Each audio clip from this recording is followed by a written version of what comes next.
მთავარი კითხვა, რომელიც მიმდინარე მოვლენების ფონზე ყველაზე ხშირად უნდა დავსვათ, ალბათ არის ის, თუ რა შეიძლება დაგვიჯდეს ჩვენ საქართველოს მოქალაქეებს მთავრობის პოლიტიკა, რომელიც არც ბოლომდე ევროპულია და არც ბოლომდე პრაგმატული. რა გზას ადგას ამ მოცემულობით საქართველოს ეკონომიკა გრძელვადიან პერსპექტივაში, სტაბილურობის თუ ძლიერი რყევების. შოთა გვინერია და ზაზა შენგელია იქნებიან დღეს ჩემი სტუმრები. შოთა გვინერიასთან საუბრით დავიწყებთ. მოგესალმებით შოთა და ძალიან დიდი მადლობა თქვენი დროისთვის.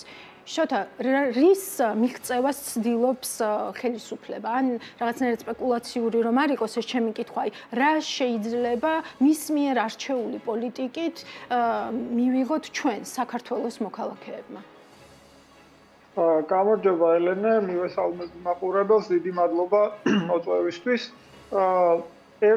ერთი-ორი წუთით ცოტა უკან დაუბრუნდები და ჯერ შევეცდები რომ დიდი სურათი ჩამოვაყალიბო ორი სიტყვით და შემდეგ ეს დიდი სურათი დავაკავშირო დღევანდელ დღეს მიმდინარე მოვლენებთან. რა ძალიან მნიშვნელოვანია ჩემი აზრით, რომ საქართველოს მოსახლეობას კარგად ესმოდეს, რასთან გვაქვს საქმე.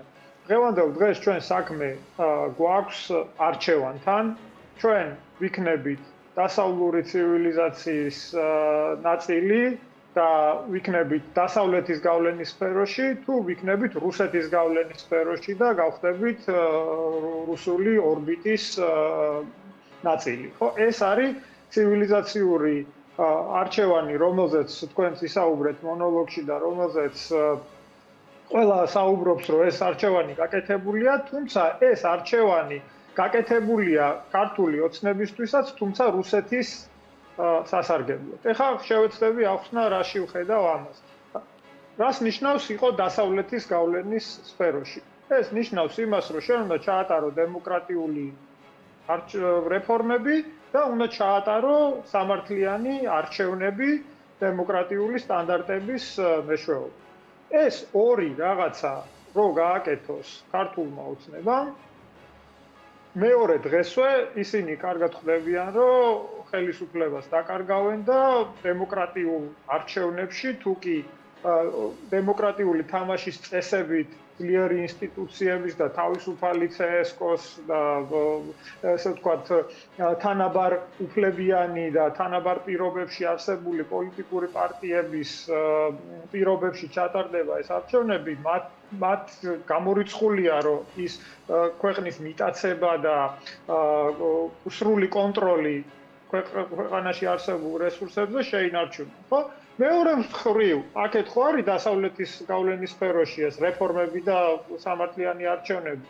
მეორე მხარეს, რუსულ გავლენის სფეროში არავითარი მოთხოვნა არ არსებობს, რუსეთი ითხოვს ერთადერთს, რომ არაფერი აკეთო, იყო ჭაობში, იყო განუვითარებელი, წინ არიარო და არ იფიქრო შენი ქვეყნის გაძლიერებაზე და განვითარებაზე და აკეთო რაც შეიძლება მეტი კორუფციული ფული, რომ იყო დისკრედიტებული და შემდეგ დისკრედიტებული რუსეთმა კარგად გმართოს საკუთარი ინტერესების მიხედვით. აი ამ ორ არჩევანს შორის ხელისუფლებამ გააკეთა მკაფიო არჩევანი და ისინი რუსეთის გავლენის სფეროში ყოფნას ამჯობინებენ, იმიტომ რომ ეს არის ერთადერთი შესაძლებლობა მათთვის შეინარჩუნონ ხელისუფლება. სხვა შემთხვევაში თუ ისინი დასავლეთის გავლენის სფეროში იქნებიან, რეალურად იქნებიან, მაშინ ისინი ვერ შეძლებენ ხელისუფლების შენარჩუნებას. აი ზუსტად აქედან გამომდინარე არის ყველაფერი, რასაც ეხლა ჩვენ ვაკეთებთ. ხელისუფლებამ აირჩია რუსული გავლენის სფერო, იმიტომ რომ მათი ინტერესი არის მხოლოდ ერთადერთი, რომ შეინარჩუნონ ძალაუფლება, ხალხმა აირჩია დასავლეთის გავლენის სფერო, იმიტომ რომ დასავლეთის გავლენის სფეროში არის მხოლოდ შესაძლებელი ქვეყნის განვითარება და ქვეყნის მოსახლეობისთვის ისეთი საცხოვრებელი პირობების შექმნა, როგორიც ამ ქვეყანას სჭირდება. შოთა, მაგალითებად დავშალოთ თუ შეიძლება ეს ყველაფერი. აი USAID საქართველოში აგენტების ძიება, ხო? ერთის მხრივ ჩვენ გვახსოვს რა მოყვა ეგრეთ წოდებული რუსული კანონი კანონის მიღების მცდელობას.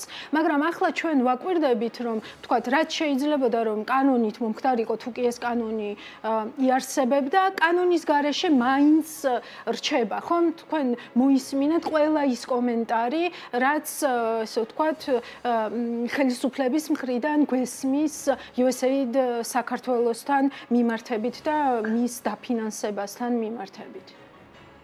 კი ბატონო, ზუსტად აქედან გამომდინარე, ახლა რა რითიც დავასრულე, ხო, ჩემი წინა ფრაზა და აზრი, რომ ხალხმა აირჩია დასავლეთი, ხელისუფლებამ აირჩია რუსეთის გავლენის სფერო, ხო?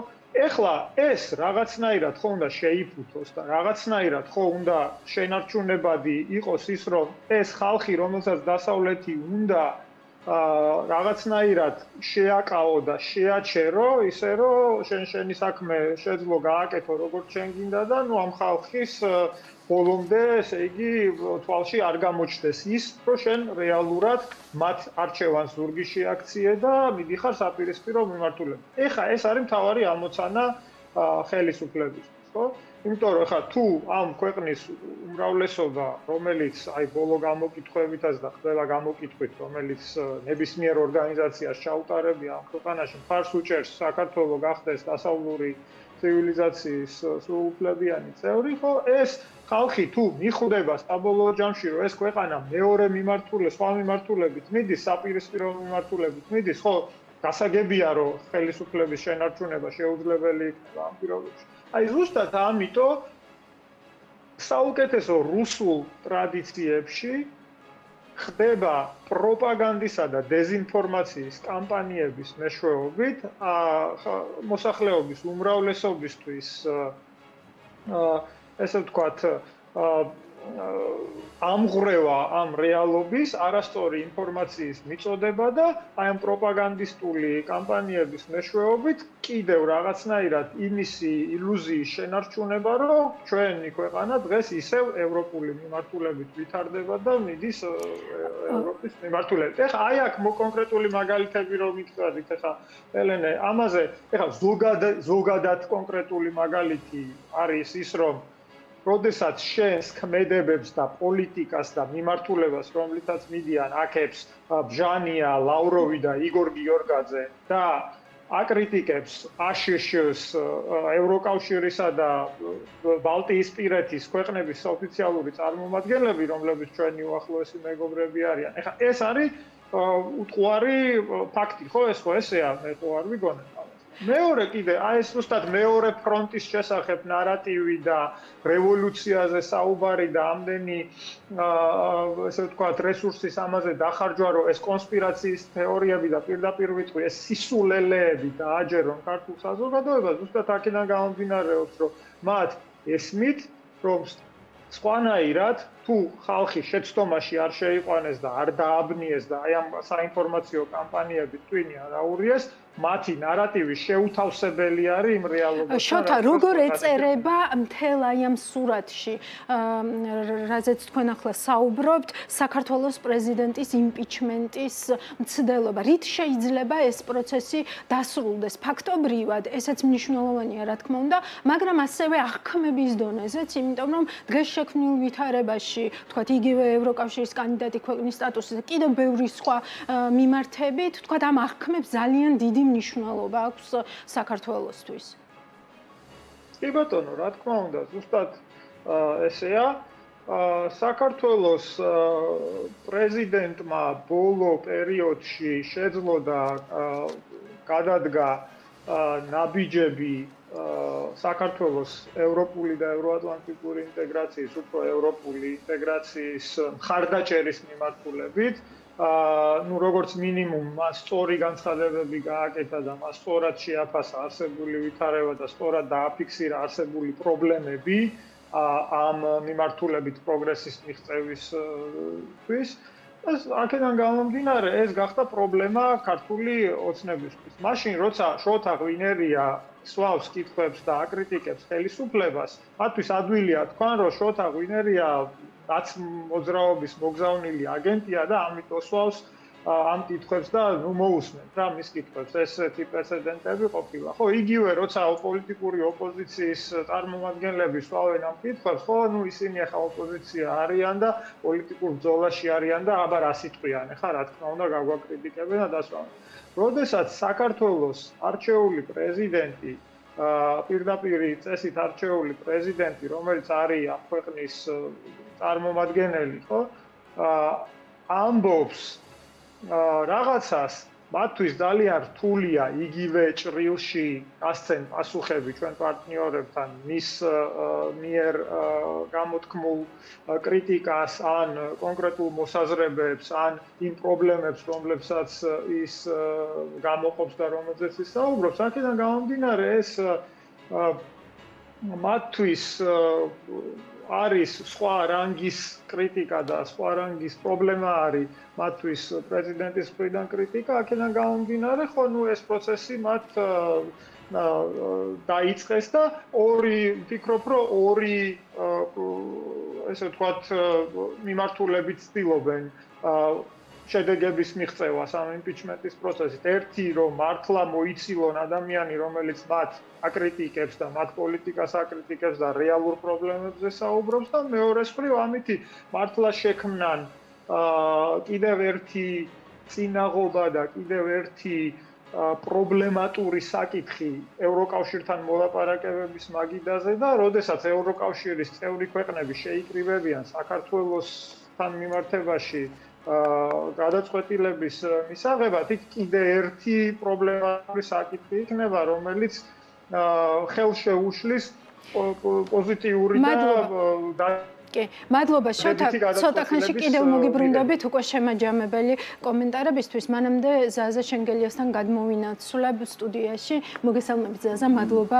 თქვენი დროისთვის. ზაზა, შევავსოთ ის სურათი, რაზეც შოთაც საუბრობდა და მინდა შევავსოთ უფრო, ესე ვთქვათ, ეკონომიკის გადმოსახედიდან და რეგიონში არსებული სიტუაციის გადმოსახედიდან. ყარაბაღი, უკრაინა, შავი ზღვის რეგიონი, რომელიც ესე ვთქვათ, როლს იცვლის ამ გეოპოლიტიკური ცვლილებების ფონზე, რუსეთზე დაკისრებული სანქციები შუადერეფანი. ძალიან ბევრი, ესე ვთქვათ, გამოწვევაც არის და შესაძლებლობაც არის, რაც ამ კონფლიქტმა, მათ შორის საქართველოს წინაშე დააკენა. ამიტომ პირდაპირ კითხავთ, აი ამ პოლიტიკით, რა პოლიტიკასაც დღეს ესე ვთქვათ ატარებს ხელისუფლება, რა ელოდება ეკონომიკას წინ? ეს არის უფრო სტაბილურობის პერიოდი, თუ ეს შეიძლება იყოს დიდი რყევების პერიოდიც? მოგესალმებით ელენე, თქვენს მაყურებელს მივესალმები, რა თქმა უნდა და შოთასაც შორიდან. მადლობა მოწვევისთვის. მეც აი დავეთანხმები პირველ რიგში იმას, რადგან შოთა საუბრობდა და აქედან გამომდინარე, რა თქმა უნდა, ეს სიტუაცია ძალიან დიდ გავლენას ახდენს იმ გადაწყვეტილებებზე, რომლებსაც საქართველოს ამ ბოლო 2 წლის განმავლობაში, იმიტომ რომ ასეთი სწრაფი ცვლილებების პერიოდი შეიძლება ითქვას ეს ბოლო 2 წელია.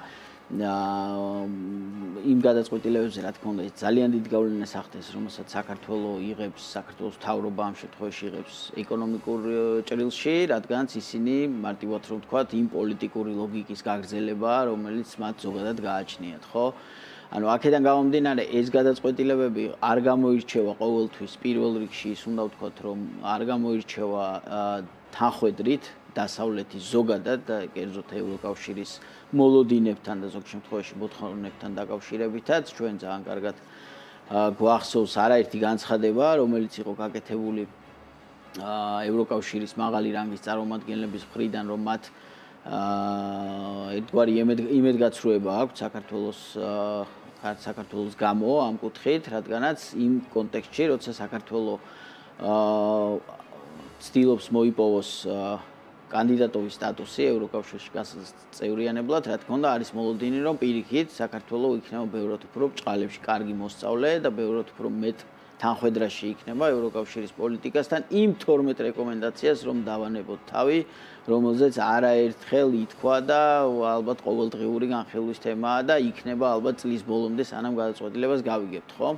თავისთავად ის 12 რეკომენდაცია, რომელიც პირდაპირ შეიძლება ითქვას არ ეხება ასე ვთქვათ, ეკონომიკას და რაღაც კონკრეტულ ზომებს, მაგრამ ამავე დროს რაც არ უნდა შეიძლება ეს პარადოქსულად შეხედდეს, მაგრამ არ არის პარადოქსი, ძალიან დიდ გავლენას ახდენს ქვეყნის ეკონომიკურ მდგომარეობაზე, ხო, რადგან იქ არის ჩამოთვლილი ის კრიტერიუმები, რომლებიც ისე გააჯანსაღებს საქართველოს პოლიტიკურ სისტემას, რამაც შეუძლებელია არ იმოქმედოს ქართულ ეკონომიკაზე, ხო, ძალიან მოკლედ რო ვთქვათ, დამოუკიდებელი სასამართლო არის ის მოთხოვნა, დამოუკიდებლობის მაღალი ხარისხი ზოგადად სახელმწიფო ინსტიტუტების არის ის მოთხოვნა და არის ის მოლოდინი, რომელსაც ნებისმიერი ინვესტორი ელოდება და აფასებს იმ ქვეყანაში, სადაც ის თანხების ჩადებას აპირებს. დავხუროთ ეს საკითხი, დაუბრუნდეთ ეკონომიკურ გადაწყვეტილებებს, რაც ვხედავთ 2022 წლის 24 თებერვალი არის შეიძლება ითქვას ათვლის წერტილი ამ კუთხით, დაიწყო უკრაინის სრულმასშტაბიანი აგრესია და აქაც საქართველოს იმ ბევრისთვის ჩვენ დასავლელი პარტნიორებისთვისაც და ჩვენი ბევრი თანამოქალაქისთვისაც, ჩემთვისაც პირადად საკმაოდ მოულოდნელ პოზიციაში აღმოჩნდა, რა თქმა უნდა, გულისხმობთ იმ ტრაექტორიას, რომელიც საქართველოს აირჩია ამ ომის და სრულმასშტაბიანი ომის დაწყების შემდეგ, დასავლეთის სანქციების მიმართ არამედ არ მიერთება, არამედ ამ სანქციების კრიტიკა, რაც ცალკე საკითხია, რადგანაც ისევ და ისევ დასავლეთ ზოგადად და ამ შემთხვევაში ევროკავშირს რომ შევახოთ, ევროკავშირს იმ სანქციების მიღება, რომლებიც რუსეთის საწინააღმდეგოდ იქნა მიღებული ეკონომიკური, ფინანსური, სავაჭრო, ძალიან დიდი პოლიტიკური ფაზის გადახდა მოუწიათ შიგნით თვითონ ევროკავშირის ქვეყნებში და ამის ფონზე, როცა ერთ-ერთი კანდიდატობის კანდიდატი ქვეყანა ამ გადაწყვეტილებას აკრიტიკებს, როგორც არაეფექტურ, საეჭვო მიზანშეწონილობის მქონეს, ეს საერთოდ არის კონტექსტიდან ამოვარდნილი. ამას ემატება ამ სანქციებზე არ მიერთება 1200-ვანი განცხადების გაკეთება, გაკეთდა არაერთი ჟურნალისტური გამოძიება, რეპორტაჟი და ასე შემდეგ. იყო მინიშნებები, საქართველოში ჩამოვიდა როგორც შეერთებული შტატების, ისე ევროკავშირის სანქციებზე პასუხისმგებელი მოხელეების დელეგაციები, ასე შემდეგ და ასე შემდეგ. თუმცა ვფიქრობ, მაინც ყველაზე მკაფიო მსჯელობა ამ კუთხით, მკაფიო კრიტიკა, იმიტომ რომ სანქციების დარღვევის შესახებ საქართველოს არავის უმხილებია, ესე ვთქვათ, ამ პერიოდში და პირიქით მუდმივად გვესმის, რომ სანქციებს იცავს საქართველოს, მიუხედავად იმ რიტორიკისა, რომ ის მიერთებული არ არის, მაგრამ სების საგამონაკლისო წესის დროს მან უკვე ითქვა, რომ ეს შესაძლოა დამოუკიდებლობის კი ბატონო, სანქციების დარღვევაში მხილება ეს იქნება ბოლო ეტაპი, ხო?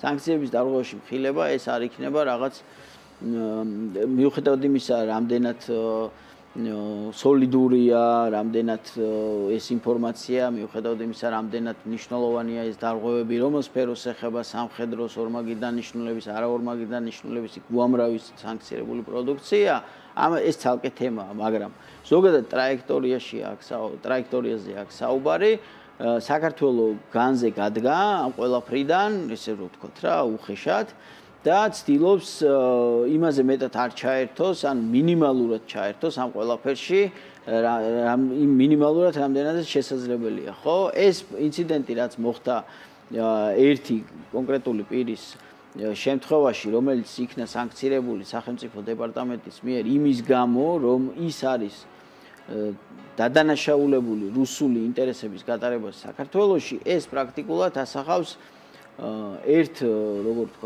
დეტალს, ხო, იმ ვითარებიდან, რომელიც ზოგადად არის. ანუ არსებობს არაფორმალური ურთიერთობის არხები, ერთი ამ არაფორმალური ურთიერთობის არხებით წარმოებს აქტიური მოლაპარაკება რუსეთსა და საქართველოს შორის, ეს ორი და სამი ამ აქტიური მოლაპარაკებების შედეგად მიიღება რაღაც გადაწყვეტილებები, მათ შორის პირდაპირ იყო ნათქვამი, პირდაპირ ფრენების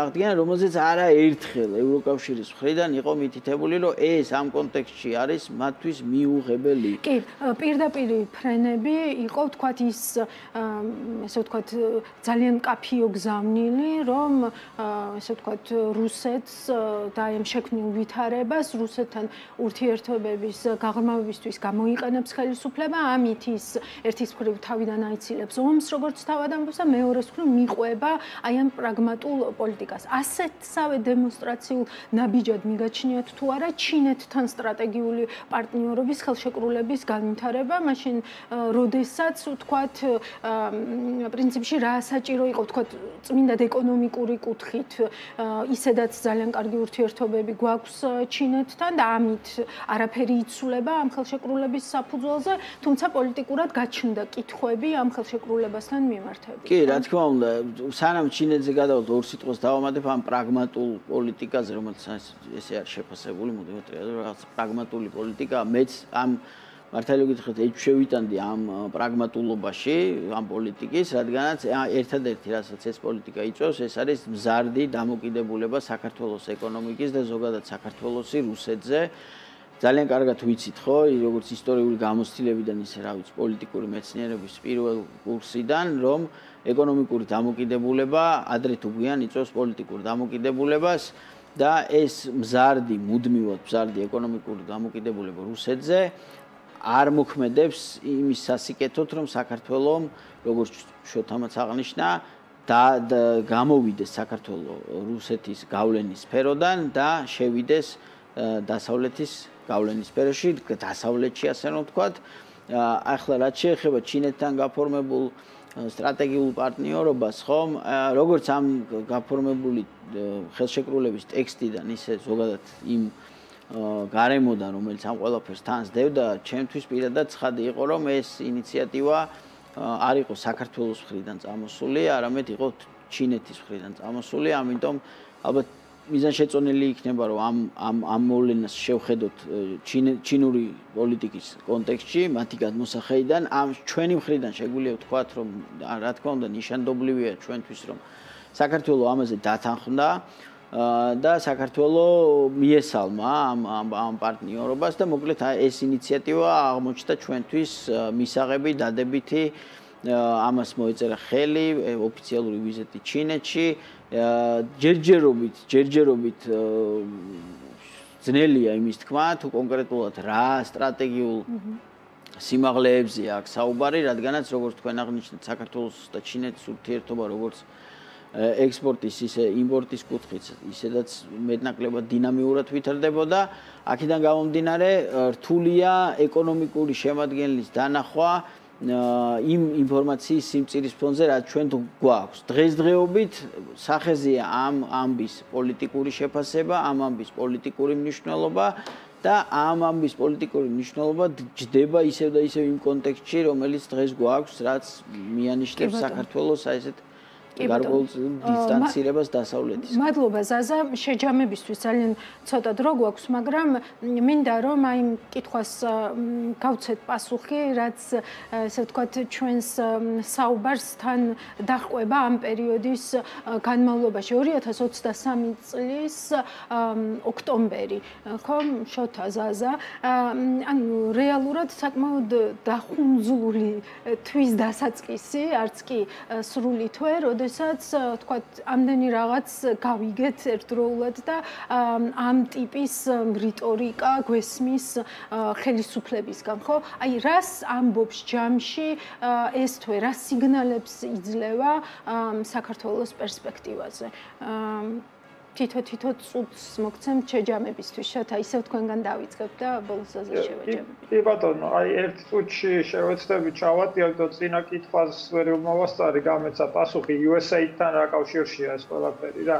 ყველაფერი არის კავშირში ძალაუფლების შენარჩუნებასთან და არჩევნების მოგებასთან. ეს ყველაფერი უკვე, რასაც უყურებთ ქართული ოცნების მხრიდან, არის ზუსტად იმისი აღიარება თუ გაცნობიერება, რომ ისინი მომავალ არჩევნებზე მიდიან კიდურესად დასუსტებულები, იმიტომ რომ იმ ყველაფრის დამალვა უკვე რაზეც ზაზამაც ისაუბრა და მეც შეუძლებელია და ხალხი ნელ-ნელა უკვე აცნობიერებს იმას, რომ ქართული ოცნება რეალურად ამ ქვეყანას არა დასავლეთის, არამედ რუსეთის მიმართულებით მიყავს. შესაბამისად, ეს USAID-ის მიერ დაფინანსებული გრძელვადიანი თუ მოკლევადიანი დამკვირვებელთა მისიები, რომელიც უნდა ჩამოვიდნენ და შეაფასონ არჩევნები, რომელიც რეალურად არჩევნების შეფასების საბოლოო ჯამში ერთადერთი შესაძლებლობაა. ხო, ამის წინასწარ დისკრედიტაციას ახდენენ აი ამ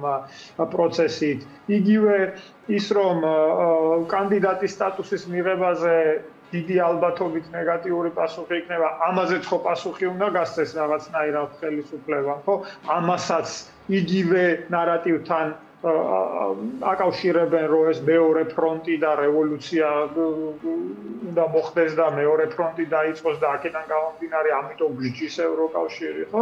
აი ეს ყველაფერი კიდევ ერთხელ მინდა კარგად რომ ეს მოდეს მსმენელს, რომ ყველაფერი კეთდება, იმიტომ რომ ქართული ოცნება ხდება, რომ ხალხისთვის დამალვა იმ ყველაფრის, აი რაც უკვე ესე მკაფიოდ ხდება ამ ბოლო წლების განმავლობაში შეუძლებელია მათი კვლევებიც ამას აჩვენებს და მათთვის შენარჩუნება ხელისუფლების ერთადერთი გზა არის ზუსტად დისკრედიტაცია იმ გზის, რომელზეც ჩვენ მივდივართ და უალტერნატივოდ დატოვება ამ მოსული არჩევნის ხალხის. მადლობა ზაზა, თქვენც ძალიან მოკლედ დროს დავაჭარბეთ და კი, ძალიან მოკლედ ვიტყვი, დავეთანხმები შოთას ლოგიკას და ძალიან სამწუხარო უბრალოდ ამ ლოგიკაში იმის დანახვა, რომ ძალაუფლების შენარჩუნებისთვის შეიძლება ისეთი გადაწყვეტილებები და ნაბიჯები იყოს გადადგმული, რომლებიც გრძელვადიან პერსპექტივაში ძალიან დააზიანებს საქართველოს სახელმწიფო ინტერესებს. ძალიან დიდი მადლობა ზაზა შოთა, რომ იყავით ჩემთან ერთად. შოთა ღვინერია და ზაზა შენგელია იყვნენ ანალიტიკას სტუმრები. მადლობა მათ.